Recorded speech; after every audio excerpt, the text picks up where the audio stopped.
ఇది శుక్రవార ప్రత్యేక ముగ్గు. ఒకరోజు ఆలస్యంగా మీతో పంచుకుంటున్నాను.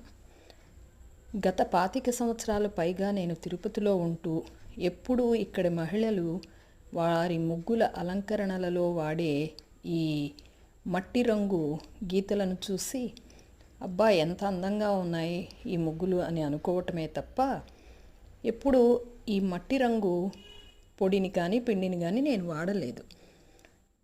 ఇది తమిళనాడు వైపు, తిరుపతి వైపు ఎక్కువగా మనకి ముగ్గుల అలంకరణలో కనిపించే ఒక రంగు పొడి. దీన్ని కావి అంటారు తమిళ్లో. కావి అంటే ఎరుపు అనే అర్థం. ఇది మట్టి రంగులో ఉండి తెలుపు పక్కన ముగ్గుకి ఎంత అందాన్ని ఇస్తుందంటే, ఇటువైపు తమిళనాడు వైపు ముగ్గుకి ఆనించి ఈ ముగ్గులో వేసిన విధంగా అంచు వేస్తారు. ఈ అంచుకి అటువైపు ఇటువైపు కూడా తెలుపు రంగు గీతలు గీస్తే ఇంకా